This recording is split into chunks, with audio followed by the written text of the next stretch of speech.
এখনো শুরু হয়নি পুরোপুরি, কিন্তু ফজরের সময় কিছু হলেও দেখা যায়। বাকি অন্যান্য সময় আমাদেরকে পাখা ছাড়তে হয়। শীতকালীন সময় এখনো পুরোপুরি শুরু হয়নি, কিন্তু রাত অনেক বড় হয়ে গিয়েছে। এদিক থেকে আসলে নামাজ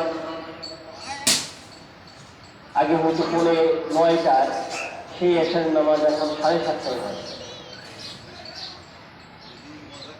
আগে রাত 12টার সময় রাস্তায় অনেক লোকজন পাওয়া যেত, এখন দেখা যায় রাত 11টা বাজলেই রাস্তাঘাট খালি হয়েছে। মোটামুটি সামনে আরো খালি হয়ে যাচ্ছে।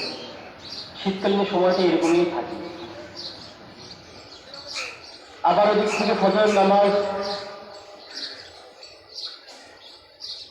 5:45 হইত, এখন 5:55-তে কোনো কোনো মসজিদের মধ্যে 6টায় ফজরের নামাজ শুরু হয়।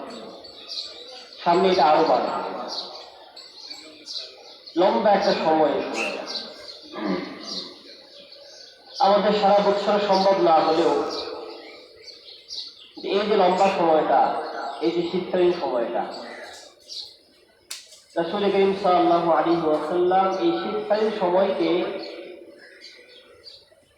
মুমিনের জন্য, একজন মুসলমানের জন্য আমলের সিজন বলছেন।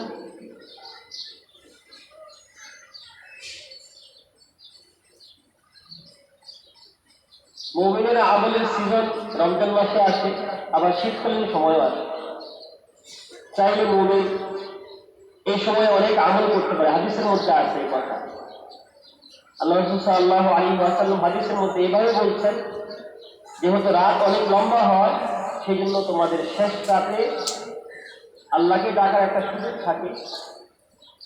আর দিন যেহেতু ছোট হয়, ছোট দিনে রোজা রাখা এটা অনেকটাই সহজ। এই সময়টাকে তোমরা চাইলে